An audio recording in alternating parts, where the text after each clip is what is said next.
It's finally arrived. EGC Winter Series number 2.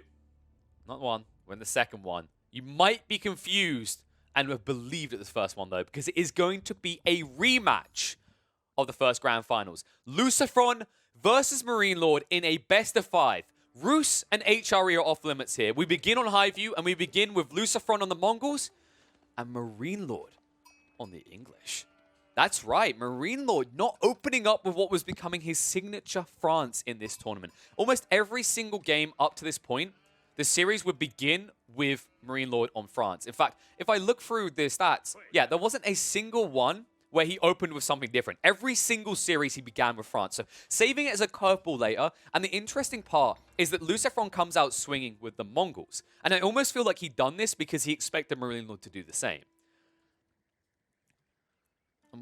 That's kind of the other interesting detail here, by the way. Compared to the first time that these guys went up against each other in a grand final, remember in that grand final from the Winter Series 1, MarineLorD beat out LucifroN early with Mongols. LucifroN didn't actually mirror match up him, and instead saved the Mongols as a comeback card in Game 4 to even up the score. But MarineLorD was wise to it and just threw away the Abbasids. Abbasids that are actually since become a lot more valuable of a civ compared to when that last tournament went on.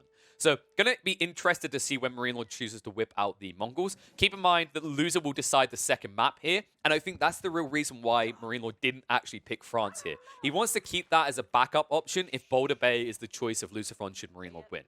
And also, at the same time, he can dictate where they go elsewhere, right? It could be Confluence, and he could choose to go, say, China, or it could be Boulder Bay that he chooses, and once again, just chooses to go for the French. Look at these generations right now. One of the big details when you're talking about Mongols on Highview is they either get the jackpot or they get multi-layer screwed by generation, right? Usually the wood line is quite split from a secondary resource, or you end up with all three of them clustered. The generation is very odd. But this generation is balanced, remember. The EGC folks, shout out to them, by the way, they actually go through and they find reasonably balanced seeds to have the players play.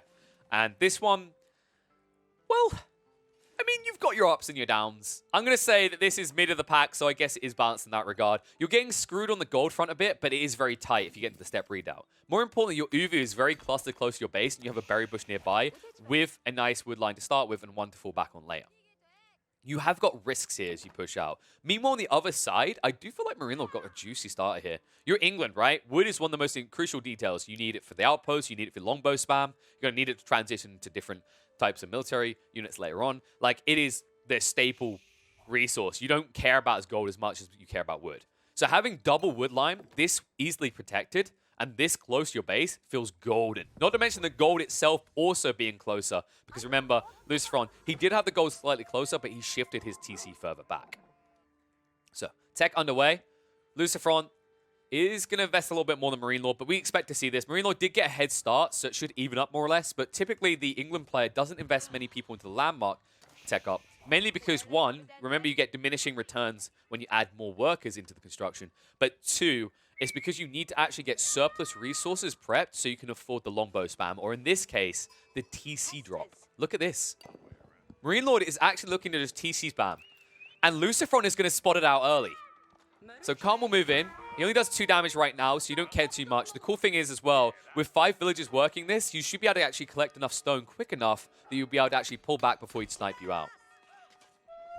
Meanwhile, the wolf dragged by. So it looks like there is some Diagro behavior. I hadn't been seeing it until recently. We've been seeing a lot of people collect these wolves and drive them past the enemy base. The whole concept being that if you peel quick enough away from the wolves, they actually lose aggro range, and then they seem to just double down on the nearest target, which is what was happening with those villagers. Luckily, MarineLorD was quick to it, turned around, stabbed them down before they could do some serious damage, and now he's already halfway to the requirements for a second town center. And that does mean LucifroN's going to have to get aggressive. But instead, he's going greedy. This is greedy, guys. He's dropping the pastures early. So he's not playing into stables. He could have went pro scouts, and he could look to essentially scale his economy, at least in the mid game, right? But he has to be paranoid about the early town center spamming that can come out here, right? And I think that's why he's just trying to actually maximize his food right now, save as much gold, and get access to step readout a bit quicker. Because remember, When you get access to step readout, it functions a little bit like a pseudo TC in terms of the way it affects your gathering rates, right?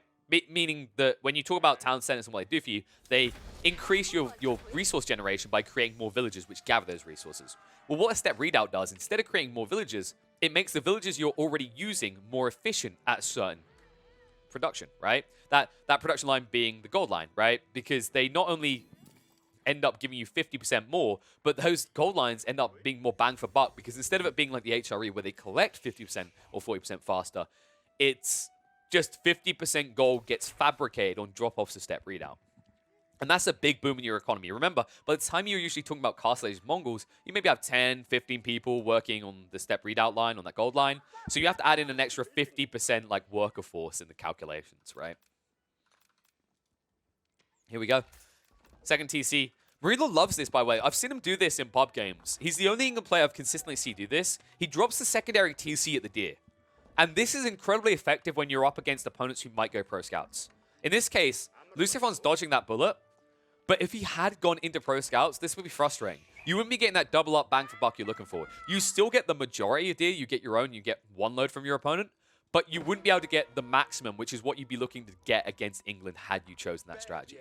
So nicely played by MarineLorD. Secures himself a lot of food. He actually sniped a lot of them very close to the TC as well, so it's efficient drop-off. And it means he's going to scale very quickly towards a Castle Age timing. So LucifroN does actually have to find some way of like countering the aggression, or countering the economical aggression, shall we say. But not able to do it with just the aggression of a Khan alone. 2 or 3 longbowmen alone will screw you over. And you're seeing how he's suffering. Even snipes out the sheep. Nice, efficient play. Understands that either his opponent is playing in a pro scouts or he needs sheep, right? Because it's patches. Like, you don't have access to farms as the Mongols. So any prevention of resources returned to base screws him over. And after all that, he does go back into the scouts. So we called it. It is going to be pro scouts after all. You don't really have much of a say in this. When your opponent drops a TC this early, you can't really go spearmen, not against longbows. So your only choice is to drop a stable. And horsemen are too expensive to sustain right now. So you have to look down the line. You have to push the buck down, right? Like 10, 15 minutes. Look to do something then. Because if you try to address this right now, you're just going to butt your head against a brick wall and cause yourself a concussion.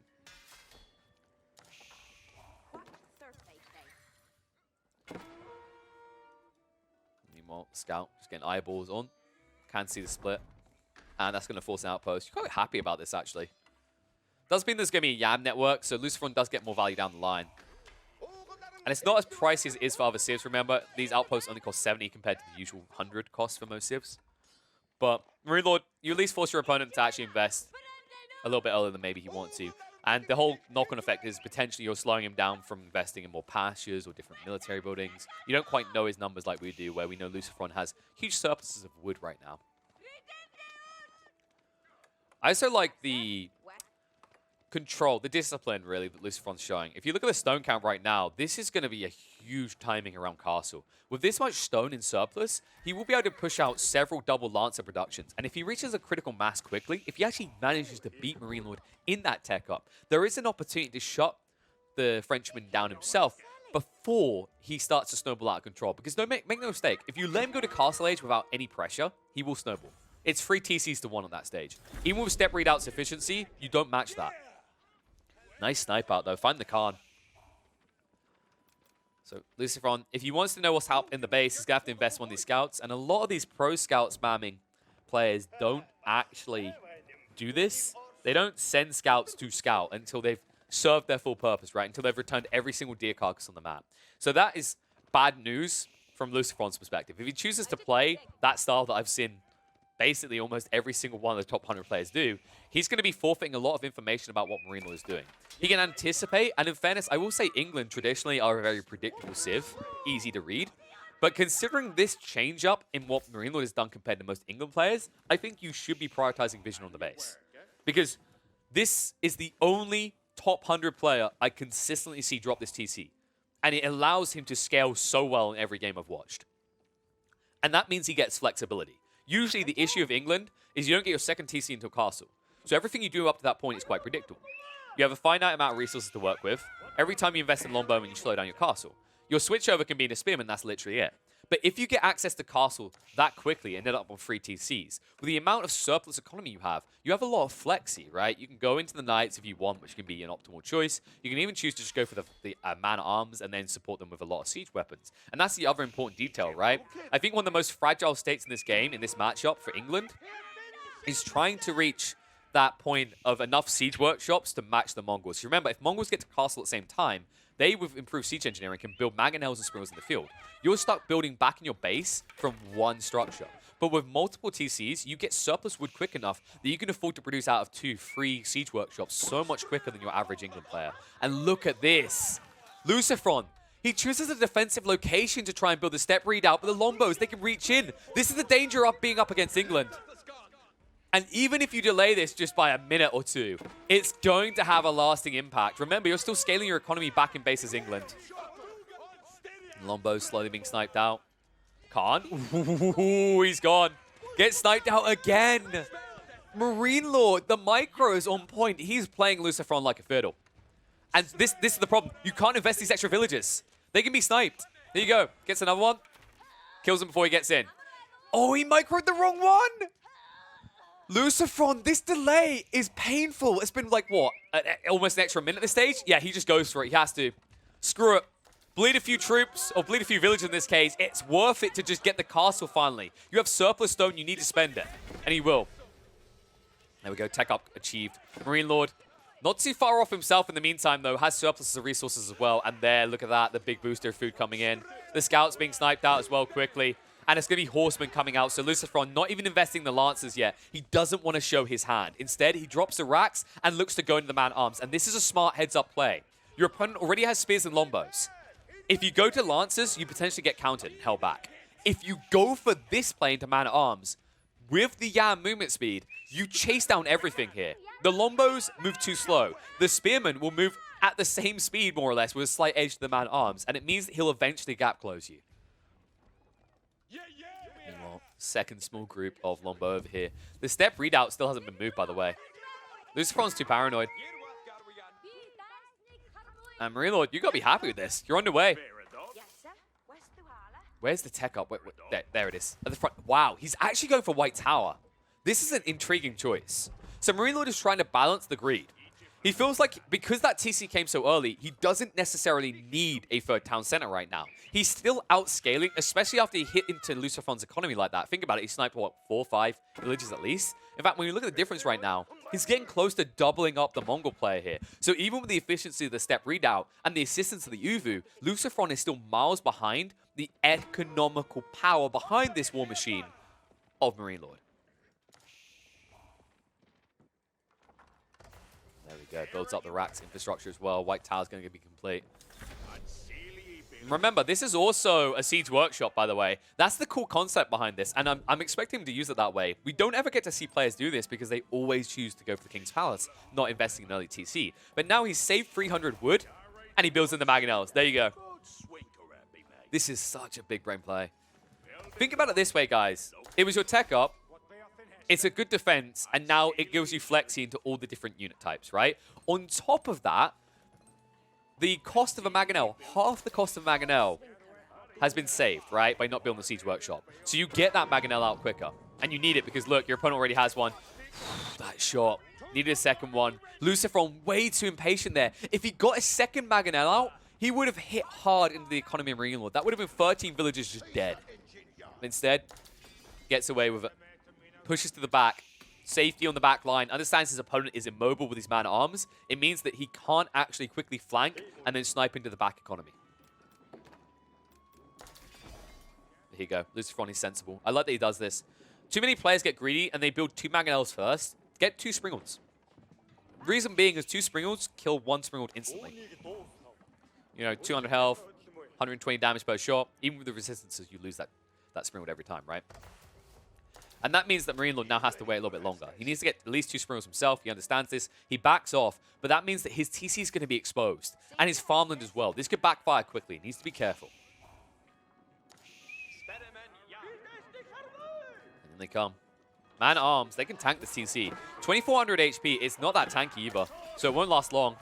The man-at-arms move in. The Khan is not here, though. He only recently came back up, so he's moving across still. Mangonel shots. Spiral's moving in. He's ready to repair. Remember, the Mangonels require 3 shots to kill. He's going to back away entirely. Onto the stone line now. Trying to keep efficient use of his villagers on something while they can't actually work their farmlands. That TC is soon to fall. Definitely got good value out of it, but he needs to punish this. He can't let LucifroN do this for free.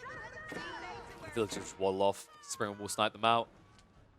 And the staging point is being reached. LucifroN, the coolest play he can make right now is if he moves out with 1 villager and drops an outpost. That'll juice you, right? That'll speed you up. You're able to move in so quickly that stage that you can gap close. I think that's maybe the optimization that could come out of him, but MarineLorD still has an eco lead, and I think that's what's making LucifroN a bit paranoid to do that, even with just 1 villager. Meanwhile, Longbow sniping, find 1 or 2 additional people on the step readout line. And this is what? LucifroN has sacrificed the extra gold income. The step readout is sitting back at his base. I think this is done intentionally so that MarineLorD doesn't expect him to be on a different gold line. If he sees that the step readout is still sitting here, he'll just assume this is it. This is kind of like big braining, but I think you're big braining too much. You have control of the center of the map, right? Your opponent is building static forces. I don't think you have to be this swollen brain about it. I think your brain is too big at this stage. You're just kind of cracking the skull, and that's going to cause you more damage in the long run because you're just missing out on a lot of extra gold. You can see these numbers still actually working in favor of MarineLorD. Didn't get too much stone in the end. Actually pulled most people off. Keeps a few on. He wants to maybe replace that TC by the looks of it. And Scout will move in. It looks like LucifroN's chill now. At least for the moment. He needs to look for an exploitable opportunity. But like we said, this is the detail that matters. Is that his army is very static and slow. So he's really looking for that brute force play. There's no finesse to this. It's not like, I'm going to pull you left and then pull you right. And haha, got you. You activated my trap card. Here's some knights coming out of the high view forest. You don't have that option. Because you invested so hard in the man-at-arms and siege weapons already.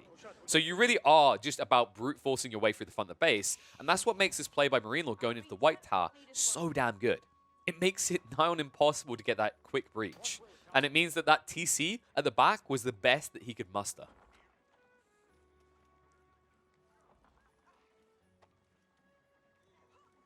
Now the question is, what is the win condition now? On both sides, things have very much calmed down. MarineLorD needs kind of a definitive fight. If it ever turns into a slow crawlback, you've always got that risk that LucifroN rebuilds the siege weapons quicker than you. And I think that's why MarineLorD is happy to wait for now. He's allowing a lot of exploitable resources to be taken away, right, in the midsections and the more dangerous areas by LucifroN. But he always had this small skirmish group. He's looking to snipe out economy piece by piece, eke out that advantage, and then take a bulky army across the map. He has to do it that way. They're both stuck in brute force style gameplay. We already said that's the same for LucifroN now. There you go, longbows. Ooh. It's the noise I always make when I see that an old man's about to die to longbow fire. MarineLorD? MarineLorD? Oh, come on. No, no, not the man-at-arms. Okay, that's a golden opportunity missed. That would have been 150 gold just dead. He's going to chase after it now, but the Yam movement speed means the man-at-arms will keep suit. And look at this. Lancers, they wrap in. They'll do some decent damage. They're not directly counted out right. No crossbows, no spears. There is a lot of man-at-arms here, though. And it means that they will cannon fodder them to death. When I say cannon fodder, that's an unfair title. They don't just insta-die, but God, do they hold you back. And I believe did he go for the Ironclad? Yeah, he did. So they are ridiculously bulky. 7 melee armor.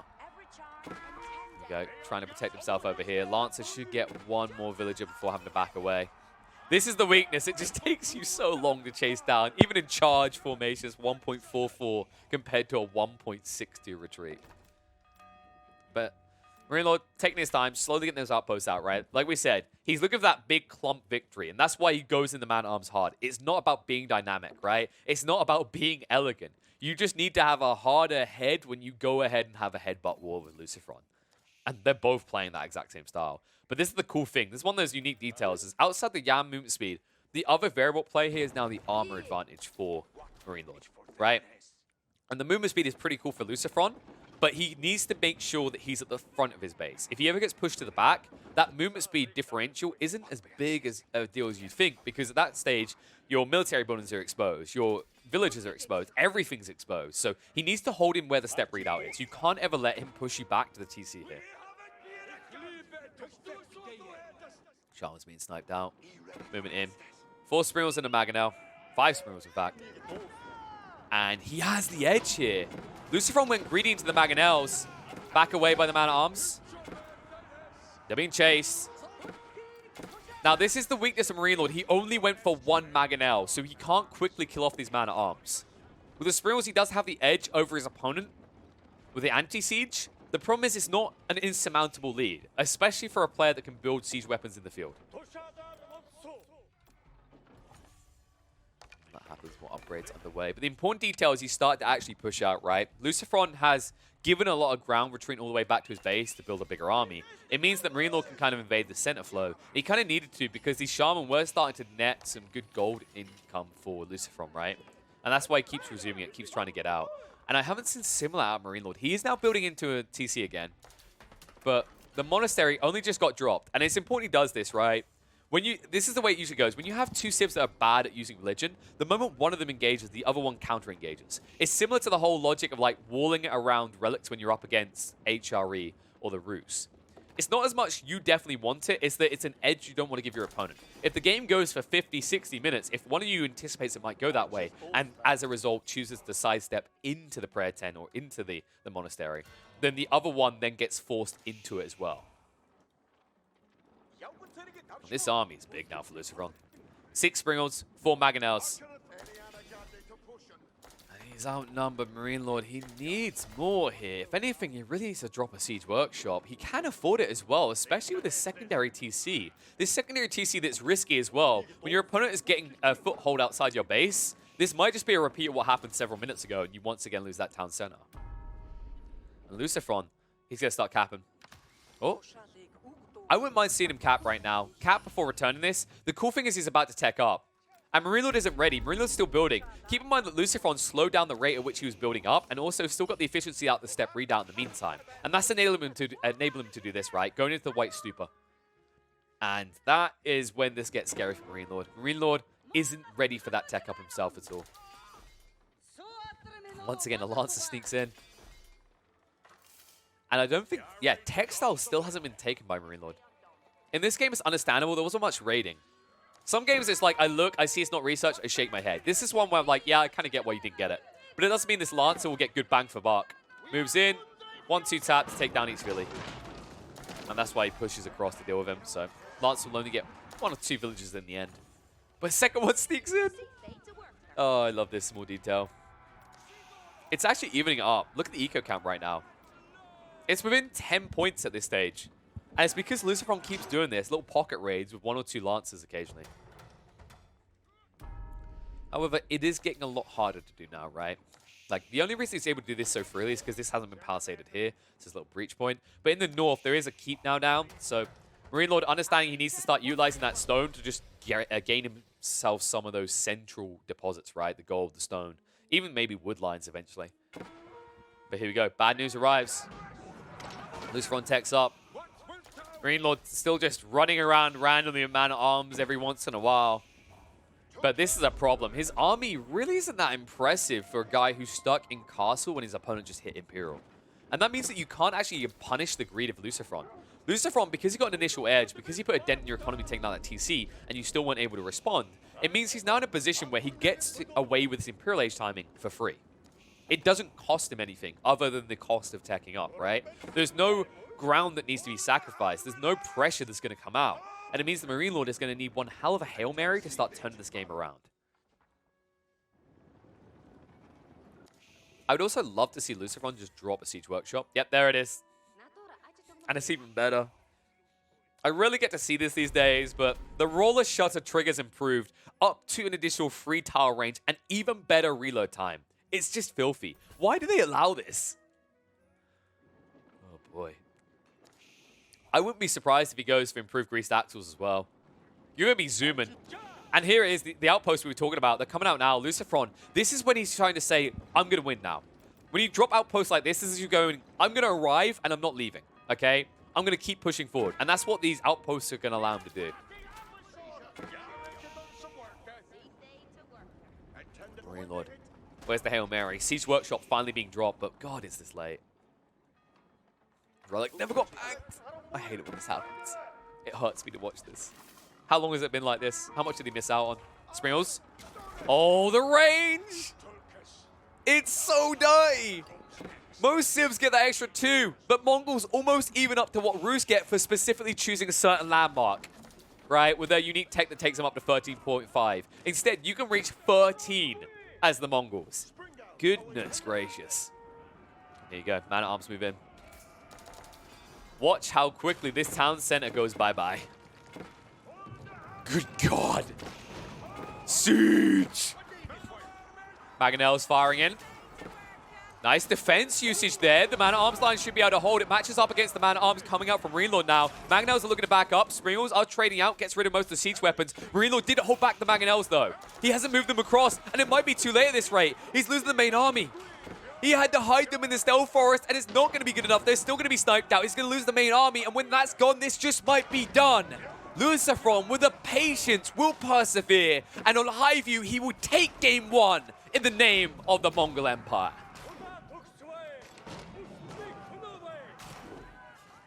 It is time.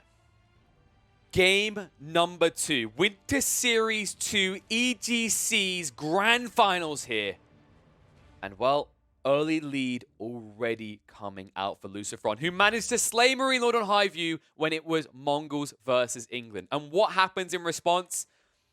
It's a return from the first Winter Series 1. Remember, guys, back in Winter Series 1, MarineLorD, he saved the Mongols. He forced LucifroN, he baited him into playing them the first game, and then, sorry, no, other way around. LucifroN saved the Mongols when MarineLorD picked in the first round.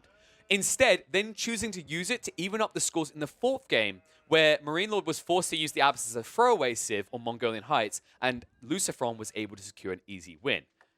The reason I mentioned that last series, that last Grand Finals they done, is because the same thing has happened. Roles reversed, but this time in game number 2, because we are going to be on Dry Arabia. Dry Arabia, a very open map, very good for raiding. And MarineLorD chooses the Mongols. Meanwhile, LucifroN chooses the Abbasid dynasty. The question that we do not have answered, however, is this time around, is this a throwaway? Because there is no doubt in my mind that MarineLorD didn't really care whether he won that 4th game.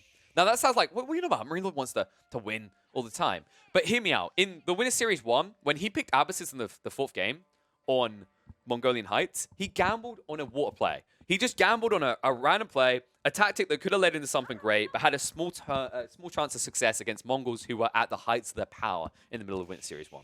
It failed. And by about 12, 13 minutes, if I recall correctly, MarineLorD had GG'd out of that game against LucifroN's Mongols. Well, this time around, it's not Mongolian Heights, but it is another map where Mongols should arguably be much more powerful than the Abyssids. It's an open raiding type map. It's Dry Arabia. Now, the detail that is going to matter, that could potentially give an edge, a comeback, shall we say, in this matchup for LucifroN, is the Generation. The Generation is decent, actually, for LucifroN.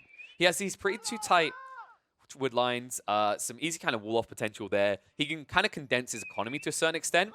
And the stone line is even close to like a wood line. So he can, to a certain extent, maybe look to actually play this out and maybe get a win here. But it is going to be an uphill battle. MarineLorD, on the other side, has already gone to the stables, is picking up the scouts so he can get ready for the pro scouts, something that Abbasid players typically do not counter you on. And then also, he's got a nice position here between 2 wood lines with a berry bush right next to his TC. His one limitation is his gold line is very far away. I've been noticing this with a lot of generations recently. It's almost like someone just went into the code and just put an if playing Mongol, put gold and wood very far away. Because if you get both of them together, it's the jackpot. It's exactly what you want. But so often at the moment, I'm noticing these more and more frequently these generations where the Mongols kind of get screwed. They never get those 2 fronts right next to each other. I should point out, if LucifroN does beat MarineLorD here, it will put MarineLorD on the edge of being 3-0 swept. And also, I think it would completely change any sort of momentum in the series. This is the warm-up point for MarineLorD. He should be able to, in theory, the way these 2 civs match up on this map, run through LucifroN. If LucifroN pulls off a miracle and beats back the Mongols, if he strong-arms him out, not only will he be 2 games up and 1 game away from winning the lion's share of Winter Series 2, he will also go into game 3 with a huge advantage because he would have eliminated one of the most powerful civs available to MarineLorD. And also, with Dry Arabia then gone and Highview gone, it's likely that MarineLorD is going to fall back to Boulder Bay. At which stage, LucifroN could easily pick France. MarineLorD would likely be forced to pick France. And then you have a mirror matchup on Boulder Bay where it just comes down to who's better at dancing on water, right, with your Hulks. And it might be a boring way for this to end, but quite often, outside of kind of, you know, Hail Marys and weird kind of curved plays that are out of the box, that situation is kind of a 50-50, especially when you're talking about two players that are top 10 in the world right now in AoE4, and both of them definitely skilled enough to beat each other out in a Hulk spam. And here we go, MarineLorD. I wondered if he was going to play into it. He is. He's going for the outpost spam early. It's a very sensible choice when you're up against the Abysses. Abysses are an incredibly defensive civ, and it's him punishing LucifroN for not dropping a Rax already. And he's going to cover himself. The Khan really makes the difference. That's why you can't even counter out your own scouts. It should be pointed out, this has kind of killed LucifroN already, unless he gets rid of them quickly, by the way. It sounds like I'm being melodramatic, but I'm really not. Think about it this way, guys. 2 outposts cover your primary wood line. Your secondary wood line is covered by this outpost here as well. And also, before you say you need vision to fire with the outposts, might I point this out to you? This small detail that more Mongol players have been taking note of. This amazingly powerful tool, the Scouting Falcon. You can send him up in the sky and reveal this villager line, and all of a sudden they're going to be pummeled with arrows. The only detail that's missing right now from MarineLorD is Feudal. As soon as he kicks into Feudal and he gets arrow slits on these, your wood line is done. And at that point, you have a very finite amount of resources to work with because you have no access to wood, no straggler trees, no nearby forest. MarineLorD with this play might shut out LucifroN by 10 minutes. And you can just see the differences as well. I mean, I don't blame LucifroN for playing Mongol first game, and I actually love the way he done it. He played a late game boomer Mongol, right? But MarineLorD has shown us how it's done. He's shown us how people are cheesing their scores to get to the top of the leaderboards quickly. It's the outpost crawl. We've seen it so many times. It's so oppressive. You drop the stable, you double spam scouts. You push in, drop 2 to 3 outposts. You crawl in towards the eco lines. You either shut them out immediately, or after that, you have such an advantage choking out the economy that you basically fall back to just gathering up carcasses with the scouts, right? And leave arrow slits to do the rest. And here we go. Another outpost going down. Spearmen being built, but they can't actually approach anymore. This is too late. LucifroN is kind of weird. Thinking about how he played in the last series in the semifinals against Donai, he was incredible at anticipating things ahead of time, getting defenses in place. But it's almost like he didn't think he was going to get outpost rushed by a Mongol spammer. Like, come on. That's 101, baby. I mean, I see spammer. In fairness, MarineLorD hasn't done it recently. Maybe LucifroN thought, but maybe he hasn't been playing that much Mongols. Maybe he hasn't practiced this recently. Because I'd say this is a more recent adaptation after Sprinals got nerfed. Most players are happy to wait until Sprinals before, but the outpost spam from Mongols has definitely ramped up in the last 2 weeks. Here we go. Plops it down. Wraps around the other side. Hasn't got the Falcon, but you don't need it right now. You just need to walk in and say hello. And he'll even use the scouts for the moment. Needs to back away. And remember, the spears can never reach you. Arrow slits are being researched. They've already been researched in the other 2. So you can't access that wood line. And he needs a ram. There it is. He gets just enough together. He needed this. This is the one edge you have as Abyssid. Remember, you start with siege engineering. You're able to instantly build rams. And if it wasn't for this, this game probably would have already been tapped out by LucifroN. Meanwhile, back in base, MarineLorD is having a good time, a civil time. They've created a council of 5. They make decisions for the peasantry. Everyone has free healthcare. No one has ever seen war. Other than the hunters, the scouts who go out into the fields looking for goodies. And right now, they're looking for Abyssid scalps. Ram's coming. Moves across. Oh, nice stab out. Gets one of them. And no response. So MarineLorD, this might be the moment where you're like, okay, this is done. I can't really counter this now. He's going to try to get through the ram, and a lot more damage being done than should have been allowed. 2 outposts shouldn't be enough to get rid of the spears. I say that, though, with the garrisoning, maybe. Because he can shift across to the secondary outpost. If you just waypoints them out now. There it is, shifts them across. And the spearmen have to back away. But he has to commit them. If he ever pulls them away, they're going to jump out and just burn this down instantly. And he might even try now. Oh, scouts, baiting him a little bit. Trying to offset some of the damage. Most of the spears are dead. He's just going to engage them because they're committing onto the outpost. Even if he gets rid of the outpost, he's going to lose the spearman and they'll just rebuild it. Because remember, these outposts are very cheap.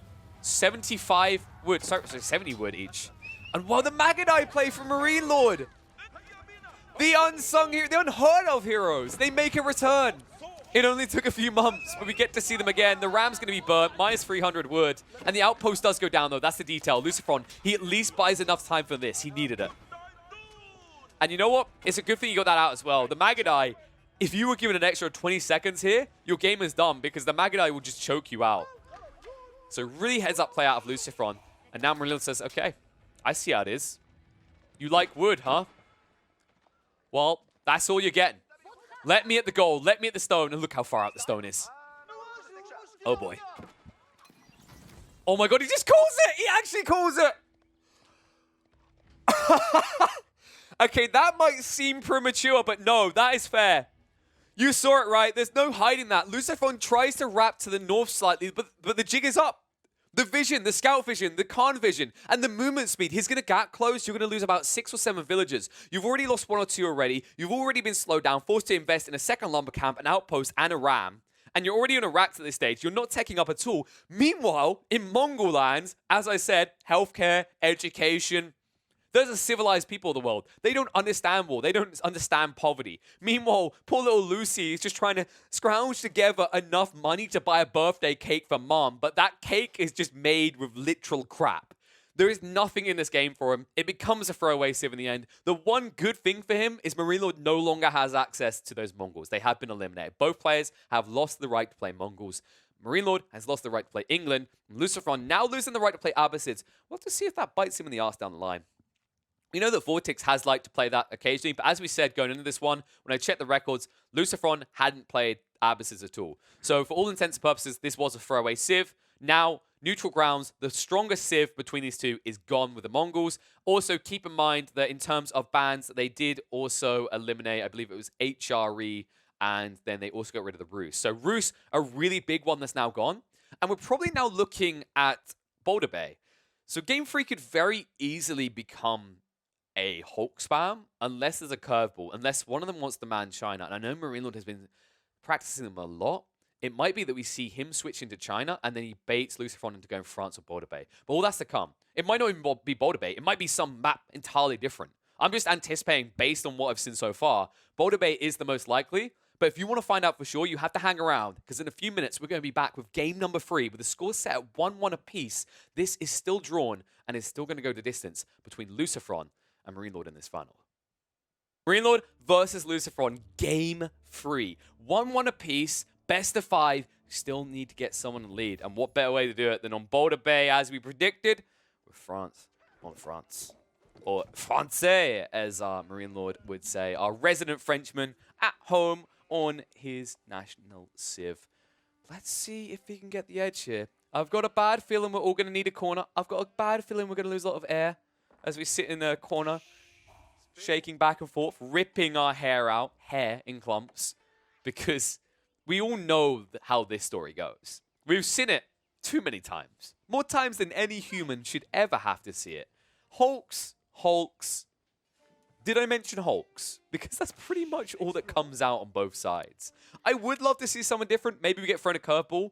Maybe we get someone prioritizing land and just going for the juggler to end the game. That is a valid option, and I would love to see it, because I feel like a trick that doesn't get utilized enough in the France on France matchup is the potential to night spam and shut down your opponent's on-land economy before they can react. So let's see if that does happen. Opening-wise, MarineLorD, wow. Okay, that, I have not even seen him do this before. He went up to 3 scouts as France. That's a very extraordinary strategy, but it is going to work for this. 3 scouts, your opponent wouldn't anticipate this, and now you're able to burn down his dock. And there's nothing you can do. Look, LucifroN, he almost lost a scout already. So he can't really counter scout production. He's going to have to, though, and he might have to go up to 4. I mean, you know how we talk about small details making a big difference, and sometimes it just feels like we're blagging random crap? It really is the difference here. And look, MarineLorD, he even peeled one back. So he's going to get rid of this scout over here, and he won't be prevented from going on the water at all. Meanwhile, on the other side, LucifroN has to get that second scout before he engages. And then it becomes a micro-intensive battle of clicking and moving and clicking. I really undersold the skill involved in micro there, didn't I? This is taking a while, you may notice, but 2 scouts will have to ride out. And the difference is that LucifroN can back up to safety fairly easily. He just wants to deter him more than anything, and MarineLorD will back off for the moment. So, Doc will go down. Was delayed though, right? This gamble play means that you're behind on the fishing count right now. It means you might be a little bit behind on the tech up to feudal, which might force MarineLorD to double down on this early pressure to try and get rid of the dock. We'll have to see that. Yeah, he is. He's going for it. Called it. I think you have to, right? Like, you're already behind on the economy now, and you know you are. You saw the docks being producing units here, right, when you're trying to burn it down. So you know you're behind on the fishing count regardless. So you might as well double down, continue to spam out scouts, and just try to kill off his dock before feudal arrives. If you do that, especially with a vision on scouts, you can patrol the shoreline and prevent him from ever getting on the water. Which means that despite the fact you took a hit in your early villager count, you'll recover because you're the only one getting food on water. Here we go. Riding out, 4 scouts. Needs to be fast, though. LucifroN isn't quite there yet on the tech up. He's got quite a way to go, in fact. Going the extra scouts himself did slow him down somewhat. Here we go, right in. Even brings the sheeps for moral support. Scout is going to realize it's pointless to be here. Outnumbered, damn. MarineLorD, he jumped the gun there. He needed to regroup all these scouts. It is 3 to the 4 scouts. LucifroN, is he going to fix this? Yeah, he's getting the 4th now. It seems so trivial, but it actually matters a lot. You have to match the numbers at every stage. The good news for LucifroN is he got that initial hit. The bad news is his scout's over here. He's completely out of position right now. This could hurt him. There we go, moving in. Animation cancelling. MarineLorD, he's speeding this up. Let's go force the engagement. Ooh, he wants to get that weak scout, but he can't. Strikes in. Oh, he gets the extra clubs. He baits him in. And now he's too heavily injured on that 1 scout. It's going to be dangerous to go back in, and he knows it. Ooh, wow, he cancelled the strikes. Goes in again. Switches over. Gets him low. Oh my god, he can't get him. LucifroN, no. He's going to lose the scout. Broken scout here, not even with an animation coming out to replace Timothy, who just died. Timothy was liked by the community. Oh my god, he's chasing here. MarineLorD is out-microing him so well. LucifroN's in trouble. He tries to finish off the scout, but he fails to do so, and the sheep are getting in the way. Oh my god. He's going to get in there in the end. The foul strike's not good enough. 1 damage, 1 health left. And he even brings it back in. Oh my god, he's not even striking it. Okay. LucifroN's in trouble at the moment. This is slowing him down a lot. MarineLorD is forcing him to invest in so many scouts right now. Look at the surplus. MarineLorD is paying so much attention to this that he hasn't even gone for his tech up. He's not on the gold enough right now. He was actually behind. Here we go. Keep striking in. It's too late, though. The tech is underway. The second dock is being built. You only have 2 scouts now. Despite the best efforts of MarineLorD, it didn't work out. He did slow down LucifroN. He did force him to double down and invest in I don't even know how many scouts at this point. Okay. He forced LucifroN to invest in 8 scouts. 8 scouts, and MarineLorD only invested in 4. And it is sad, because it isn't going to make a difference. MarineLorD, maybe he matches the pace here, but the economy's still stronger, right? Yeah, 1 fishing ship ahead still after all that. After all that effort. This is why I look at moments like this and I wonder why even bother. Oh, he didn't micro it though. MarineLorD's on the run. All right, we're done watching the scouts. This was incredible nonetheless, though. I mean, it makes a difference. I know some people are going to think this is very trivial, but that level of micro, that shift across, also the sheep just causing a little bit of anarchy trying to like pathfind through them half the time. Really gave the edge to MarineLorD, bringing the sheep to the front. I don't know, maybe one of LucifroN's scouts is a little freak. He finds them the sheep a little bit too compelling or something because they seem to get distracted quite often in that fight. And it did definitely make the difference. The sad truth, though, is MarineLorD, he didn't invest continuously in scouts. If he went up to 6, I think he would have burnt down these docks. And then I think he still gets the Hulk at decent timing. But instead, now with 2 docks versus the 1, soon to be 2 from MarineLorD, Edge is going to be only just there for LucifroN, so we have to look at economies to understand who's going to have Hulk advantage, and it's MarineLorD. Getting slightly better numbers in the wood and gold is what's going to give him the edge to push out Hulks more consistently than LucifroN to begin with. But he does need that second dock done first. And I think the first Hulk, yeah, and sails are underway for LucifroN. This will give him the edge. I think MarineLorD's going to play into sails as well. He could double Hulk and then sails Hulk. I like that play just to get the initial buffer. We'll see. Hulk underway. Second dock not doing anything. It's on a coffee break. He's not got the gold still. Has got the ability to go sails. Chooses not to. Instead, it looks like it's probably going to be a secondary Hulk. Or not. It's going to be Knights. Okay. So LucifroN does have a stable as well.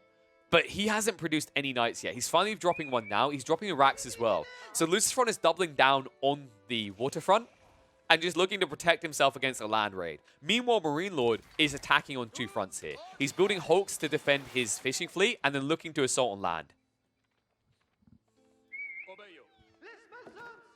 I know what people are thinking about this food situation. This is more like...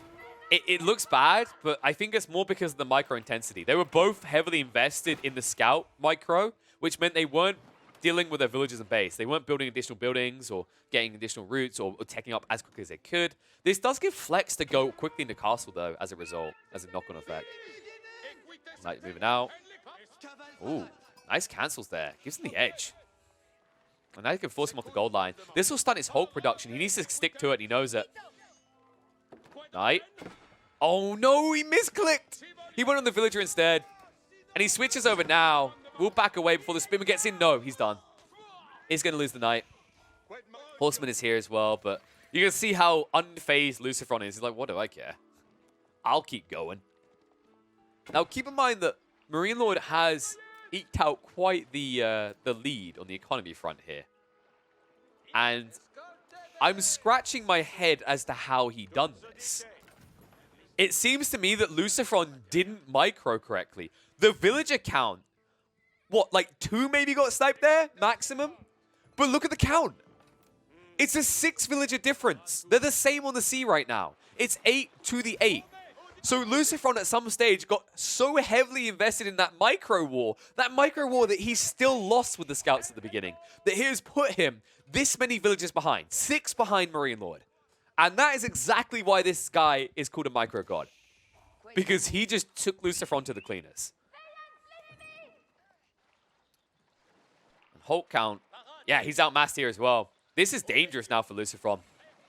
I don't know if he realizes how many villages... Well, he'll feel how many villages he missed. I don't know if he knows it's this big of a gap, though. The reason that's important, by the way, is it means that MarineLorD's going to be a step ahead on the Hulk reduction.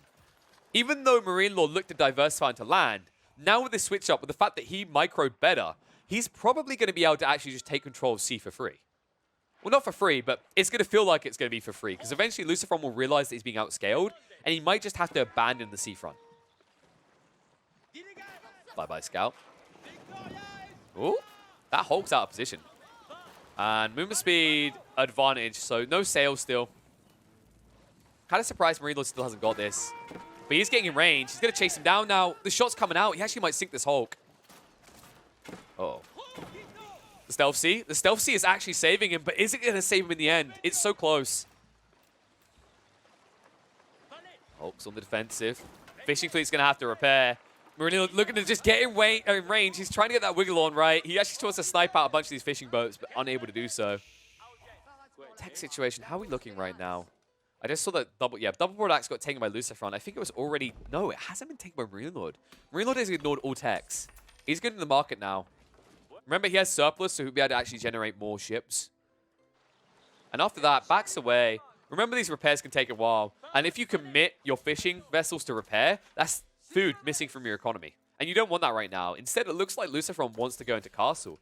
I think LucifroN's intent might be to grab castle and then bail on sea. Because you don't really play into castle with the intent of hanging around. Like, for the French, playing into Castle Age versus staying in feudal is the cost of several Hulks. And it's all about Hulks to take control of the sea. That's all you need is France. Oh, Horseman in. This is really smartly played by MarineLorD. So MarineLorD isn't sacrificing his Hulk generation, remember. It costs a tiny bit of wood to produce these horsemen, but that's it. It's just food otherwise. You don't need food for Hulks. I don't know how, but we don't need to feed the people manning these ships. You only have to pay for the wood and the gold, which means that he's utilizing these fishing boats to do damage now. He's not looking for a tech up the way that LucifroN was considering it. And now LucifroN, because these horsemen keep coming out, is forced to keep doing this. He invests more and more into spearmen. Now up to what, 8? Yeah, 8 total. Make that 9. I think I saw a 9th. And the knight goes in again. Clubs another. See ya. And that eco lead now. Oh my goodness. It's up to 8. Well, ship's on the move. Sail advantage is no longer there. MarineLorD finally realized the problem, the mistake he made, he fixes it. And he still has the Hulk advantage here. It's 7 to the 6. And remember, he's fully healed. This Hulk is still a liability here. There we go. Knights, horsemen, wrapping in. They won't try to take out the docks. They'll just get sniped too easily by the Hulks. But what they can do is look for more raids. In fact, at this rate, if you push out a few more knights, you can just push right through these spearmen. You know, like condense it with the horsemen, tank the spear stabs with the horsemen, and then just follow through the knights. And you can actually just rinse them pretty easily. But let's focus on the big fight. Hulk's coming in. 9 to the 7. Not good. And a lot of that got tanked by the fishing vessel at first. Formation shuffle actually backfires MarineLorD a little bit. But decent damage done here. And you can't play on this stealth sea. You just have to back away as LucifroN. MarineLorD will pursue this as well. Remember, he has the sail, so he gap closes quickly. Engagement's going to be forced. Heavy damage done on both sides again to one of these ships. Oh, cycle in. LucifroN exposes himself. He's going to lose one. MarineLorD, once again on point with the micro. He's probably going to look to shift the damaged ships to the back and stick the healthy ones at the front. And look at him skirting into that stealth. Just trying to bait his opponent out a little bit. And LucifroN can't forfeit too much of this. He's going to need the food economy still. He's nowhere near a tech up anymore, but he needs to give himself scalability somehow.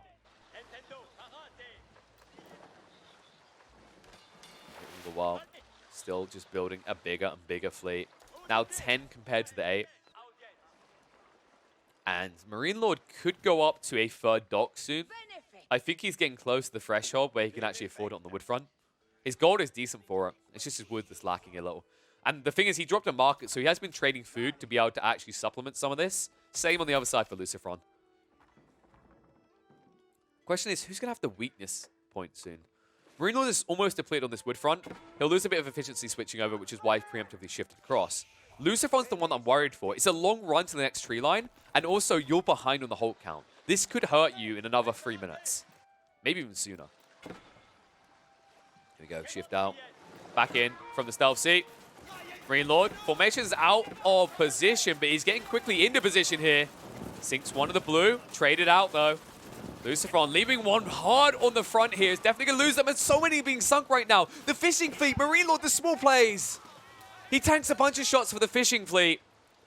And now he's free up over LucifroN on the Hulk count.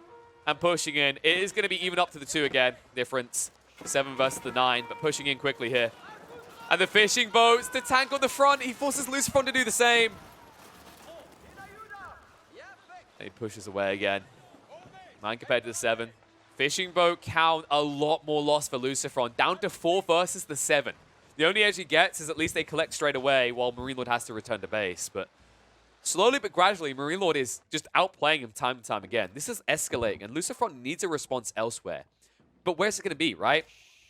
Like, so far, he hasn't shown any aggression on land. He's got a single knight out here, whoop-de-doo. He's been forced into spearmen and to go turtling all the time. He invests constantly in these spearmen, into defenses as well, like the outposts. It means that he's never actually being able to pressure into MarineLorD. And he needs to because of that economy difference. That is the cause of all of this. Look at it now. MarineLorD 62 compared to LucifroN at 48. Courtesy of these raids, time and time again. MarineLorD now up to 11. How's the count looking? 8. It's increasing. And LucifroN, he can't afford production constantly out of both of these. Meanwhile, MarineLorD can. I think we've reached the critical mass. And now Archer's coming out from MarineLorD. How does he afford all this? I know I said he had an eco lead, but this is still impressive. The fact that he's able to transition ahead of LucifroN, LucifroN can't easily defend himself anymore. He's off the food here. The only good news is he did get that outpost down. If it wasn't for that outpost, he'd be screwed. And he has Garrus and Spearman inside it, which is why there's no dive coming out from MarineLorD. Yeah, you can see the Spearmen are going to suffer against the archers. That bonus damage definitely hurts. And, well, all MarineLorD really has to do is look for one distraction to get a few knights in. And the knights are going to find their way in. LucifroN, he's not looking right now. He really isn't. Where is he looking at the map? Oh, no. More villages to fall. This is getting close to done. It sounds like it's a dramatic statement to make, but really this difference is just building. It's almost a 20 eco unit difference between the two now. And we can see it on the waterfront as well. 14 compared to the 10. And here comes Papa MarineLorD. And he's going to force the matter. He engages on the dock, so you have to engage with him right now, or you're just going to lose. First dock is down. And he doesn't pay a price for it at all. Takes a little bit of damage on one Hulk, but he has such a big advantage at this stage, he doesn't care. And now with the dock advantage, it means that LucifroN has to go all in. And that's why MarineLorD's going to hide in the stealth. Wants to see if his opponent's going to be baited into his death. Meanwhile, on land, does force out a few of these knights. The archers are finally going to be picked. But value found. The only way I see LucifroN recovering now is if he tries to rubber band into a secondary TC. I just think that's too late now. This is going to accelerate very quickly now. Because once you lose control in the sea, all MarineLorD has to do is inflate his food income, boom up the castle, and then rush you before you get value out of a secondary TC. Because you're still in recovery. Here we go. Switching around. Shots coming out. LucifroN does distract MarineLorD, but he sees he can break off. Oh, he needs to be careful, though. He's being pinched. But the numbers are too big. It's still a 6 Hulk advantage. And here he comes. Rides in. Engagement's coming out. Even trade so far, but quickly, once you're in range of all the Hulks, you'll see how daunting of a task this is. LucifroN, the whole fleet is gone, and so are his hopes of winning Game 3. MarineLorD will go up 2-1.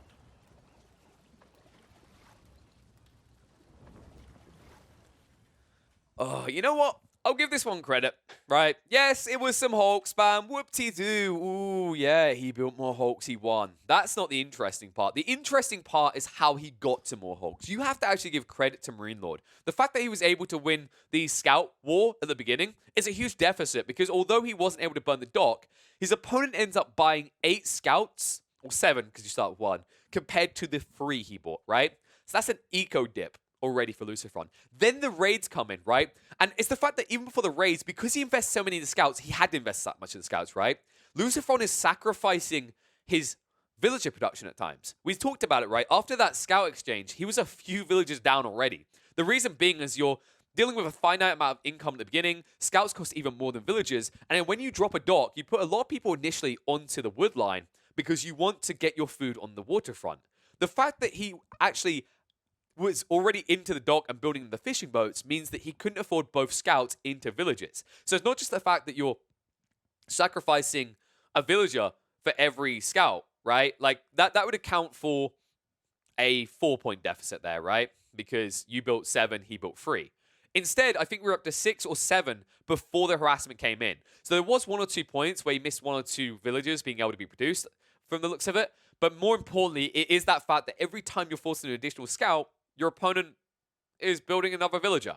And that escalates. We said it was going to escalate. It's why we need to see some sort of curveball. We need to see some turnaround play coming out from LucifroN. And building into racks to get Spearman is not that. Instead, step by step, he's being dismantled by the supreme power of MarineLorD here. As the Frenchman, it makes sense, of course, in a France-on-France engagement. But still, impressive nonetheless for him to take the lead. Now 2-1 up over LucifroN. And LucifroN, 1 game away from elimination. He needs to pull out quite the surprise here. And you have to think, what's left, right? So far this series, LucifroN has picked France, Abbasids, Mongols. They're all gone. Rus is banned as well. So is HRE. So you're left with Delhi, England, and finally, the most likely one to come out in Game 4 is going to be China. MarineLorD, I'm not gonna even try to guess that one, all right? I don't want to spoil it all ahead of time, but I do think that LucifroN's likely to pick China, and I think that MarineLorD is expecting him to pick China. And we have got confirmation it's going to be in Danube, So a few minutes, and then we're back for game number 4 between these two. And this one, this could actually even be Delhi. I'm not even going to try and guess it, guys. Too much thought. Give me the game. It's another mirror matchup. And MarineLorD is 1 point away from winning. And we now head to Danube River, where both him and LucifroN will be playing the Delhi Sultanate. That's right. Delhi's coming out, and it's not a meme this time. It's not a cheap throwaway to get rid of a powerful Civ. It is a powerful Civ. And let's see who is the most powerful Sultan of all. So, looks like MarineLorD will be starting in the north. He does get the offset spawn. Meanwhile, LucifroN gets the centralized spawn in the south. An interesting detail to open this up. It does mean that LucifroN can actually control more of the choke. Right? He's going to be able to cover to the north. He's going to have more fishing long term, and it's already going to be secured. The reason this can matter is because he's actually closer positioned to go and wall the central crossing. This is a very popular play for especially Delhi players, or at least against Delhi players, because it prevents the early fishing boat rush from damaging your economy. And that edge could be important because it means that you're going to have your palisade down first, and you can dictate when you break through. Also, this positioning, if you do get forced back here, because your base is a little bit closer, and this is where you start your dock line, you can easily just drop outposts here. You can create a defensive point further forward. And you can see, as a result of this, MarineLorD, he knows this. That's why he shifts south and drops his dock right at the crossing. So, should be pointed out that in terms of who's been spamming Delhi like a naughty boy so far in this tourney, LucifroN has played a little bit of Delhi. We did see him try to do it against Don Ardi. That was the one map he lost in that series that went for 3 games. LucifroN also managed to beat out Magic with Delhi. In fact, every time it's gone to 3 games, it has included Delhi for LucifroN. And also, he even opened up this tournament by beating his opponent as Delhi and then beating his opponent when he was Delhi. MarineLorD on the other side hasn't played as much Delhi, at least not in this tournament. He hasn't touched it once. Remember, every time MarineLorD has been going straight into France and usually into China. China also not turning up for either side in this best of 5. Does suggest that we might be seeing the Chinese in game number 5 because there's not much left if it does go the distance here. But openings, is there anything drastically different about these spawns? Well, I will say that MarineLorD kind of got a jackpot. Both of them got fairly, actually, but yeah, they both got jackpots here. The deals are incredibly close. So if they want this like surplus economy and food, they can do so via land close by. The berry bush as well. This is really juicy, actually. Holy crap. Like, if there wasn't water here, you'd love this as a land map right now. Everything's so condensed. I do think MarineLorD has a little bit more efficiency to the way his economy can be condensed here and funneled towards the crossing. But I think the big detail to keep in mind is who's going to be able to take control of the central island quickly. Because whoever does that first is going to have the edge pushing towards the sacred site victory condition. And I do think that this matchup on this map can easily come down to sacred site control and who's able to get castle quicker and get access to compound of the defender. One thing I will say that's going to be cool with this, guys, is that bagglers are going to be useful. That's right. Bagglers are going to be useful. All it required is that no other type of attack ship was available in the game. It's a moment of progress for Delhi kind everywhere. In all seriousness, though, I have seen bagglers play a critical role to win via sacred sites before. They actually give you free control of the central island, and in a Delhi-on-Delhi matchup, there's not many options as the boxed-out player to get that island back, right? You can't go Springles. Springles, although they have range, their damage absolutely sucks. Unless you get into Imperial, you can't even begin to talk about bombards. Most of these games are decided in Castle, and it means that in Castle, with bagglers guarding the crossings, you actually dictate the flow of the game easily. And the player who doesn't have bagglers usually gets pushed into the southern choke point and becomes all too predictable. So, are we going to see more scout shenanigans?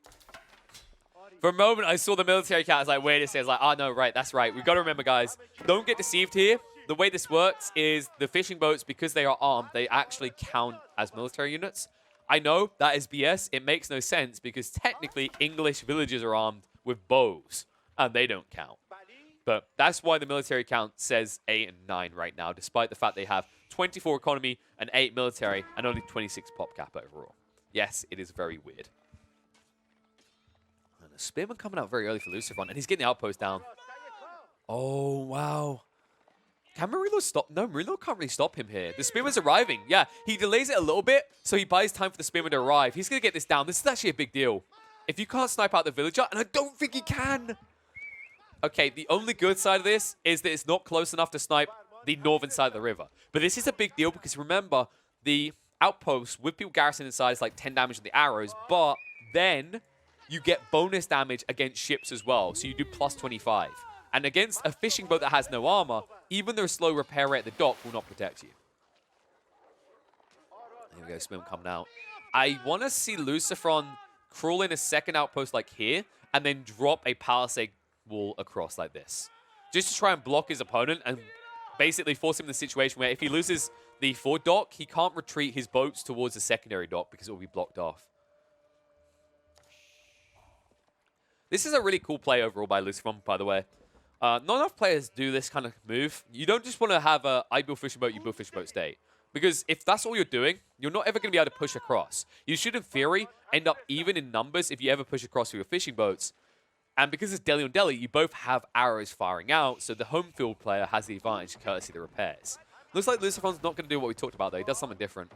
He drops walls to prevent his opponent from coming across entirely. So this will allow the boats to move up and down, but he's just looking to block out his opponent from getting Central Island access. And I don't think MarineLorD cares right now. He had no intent of that. You can see he's building up the Dome of Faith now. Meanwhile, LucifroN, he only just began, and he is slowed in comparison.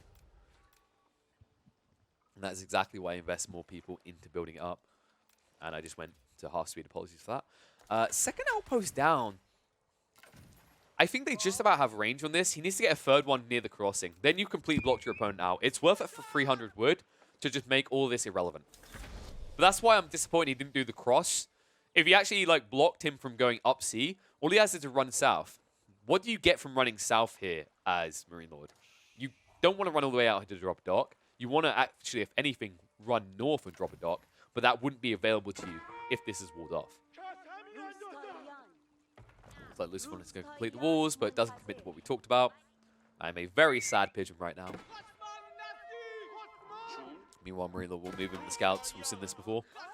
Usually in a bigger quantity. Not going to be enough to scare him. And I like this by MarineLorD. He moves out a few fishing boats, the whole purpose being to stop a wall going up. He wants to have options to assault here. And it looks like he's going to make the move. Yeah, the outpost will spot this as well. So LucifroN knows it's coming. Count is currently 10 compared to the 10. So no edge. I'm not actually on board with this move from MarineLorD.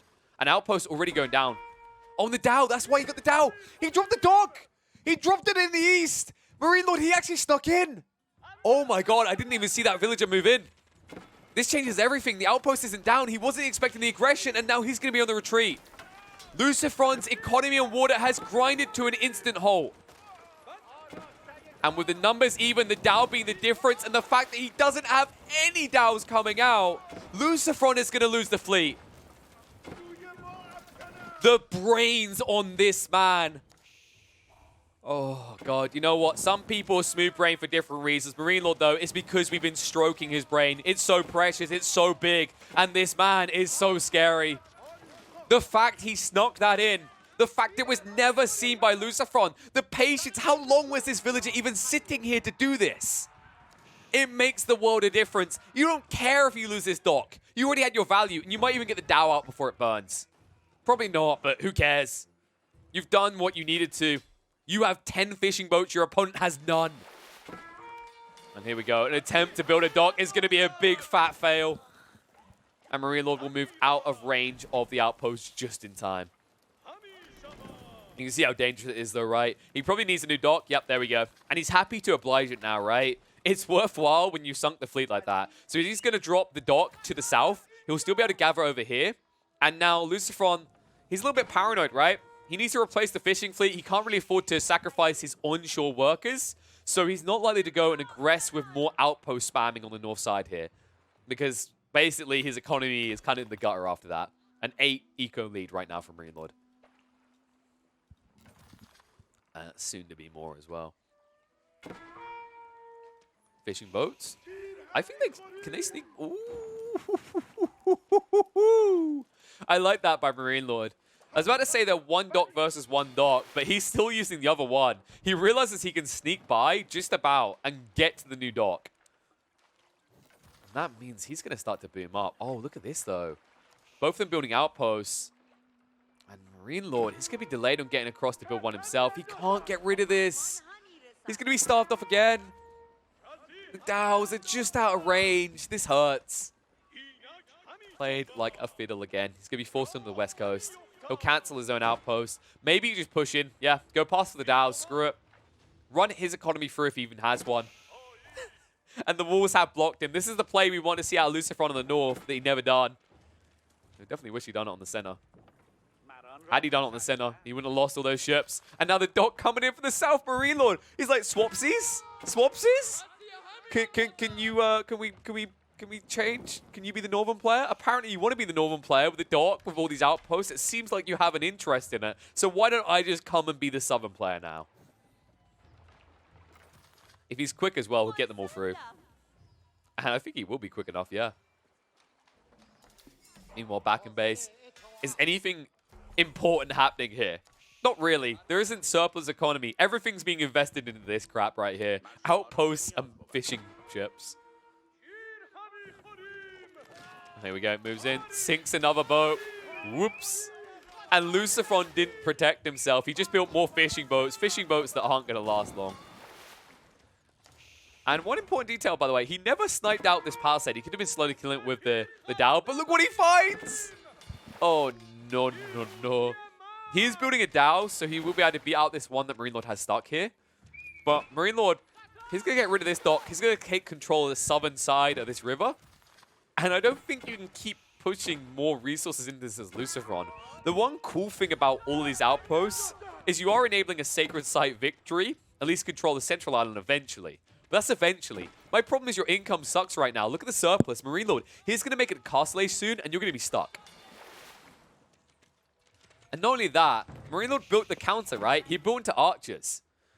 And he's starting to reach your base. Should we actually count the deficit here, by the way? Not only did you invest in that fishing fleet that got lost, you then built 1, 2, 3, 4, 5, 6, 7. I'm counting the ones that haven't been built. They still cost wood. 8 outposts. 800 wood. Let's talk docks. 9, 10. I think he cancelled that one, actually. I won't get 10. Like 1,200 wood. Compared to what? 600? And he still has his fishing fleet. This is why MarineLorD's so far ahead. His big swollen brain is paying dividends now because he is on his way up in the world. Compound of the Defender now being built. Look at the numbers for LucifroN. He's nowhere near ready. And instead, the village is on the back. It's slow with only 2 archers and 2 scouts here, but he's killing them. And LucifroN, he's stuck. He hasn't noticed this. The pings are going off. The attack on the docks. The attacks on the north. He doesn't notice that in the back of his base exist 4 blue units, which are getting rid of a big chunk of his economy. And they'll continue through as well. And, I mean, by the time you notice this, it might just be a GG. It's that type of moment, right? When this happens for this long, with this many pings going off, even the best players in the world can miss this detail. And it is the detail that gives MarineLorD the edge. And with the castle edge complete, with him now looking probably back in his base and seeing the scouts and the archers, it is an insurmountable lead. How the hell do you ever turn it around? You don't. You give it over. Ladies and gents, your champion of Winter Series 2 has been decided. MarineLorD will take it here on Danube. 3-1 in the grand finals. Right now, MarineLorD is looking like a shoo-in for first place. He's not only the lad to beat here, he's going to be the lad to beat in the 3v3s. His team of Hera, Kapoch, and him is also looking lethal there. And right now, MarineLorD is looking like the GOAT of AoE4 quickly. I'm going to make that statement. I think this guy is ahead of a lot of people. In the 3v3s, the way he actually leverages different advantages and exploits you is incredible. The way he actually shifts dynamically through these games, right? Midway through, pivoting, transitioning, is always ahead of his opponents. And the way he out-micros his opponents is the most impressive detail on top of it, the creme de la creme. And it's exactly why I think MarineLorD is going to be the guy to beat in 2022. And I don't see that changing anytime soon. But we'll have to see in the coming tournaments. Of course, there's still one more Winter Series to go through in a few days' time, leading that Winter Championship, but we are done. Thank you for watching, ladies and gentlemen. Hopefully this grand final delivered the entertainment you were looking for, and hopefully you enjoyed the content you've been watching here today. If you did enjoy it, make sure that you subscribe on the YouTube side, because we have plenty of content coming there. 2 videos released every day, guaranteed. And then also make sure you subscribe. Well, you can subscribe, but at least follow. Following is free on the Twitch side. I appreciate the sub support, though. If you come across the Twitch side, there are some sub modes. I need to actually upload a few new ones. But if you follow, you'll get alerts of me going live. I stream every day, apart from when I'm away from events, which is why you should probably follow me on the Twitter as well, as I do tweet out when I'm working events like later this month. But that's going to be it, guys. Thank you for watching. It has been a pleasure and a privilege to bring you these games, and hopefully you'll join us next time when we can get more Age of Empires 4 action.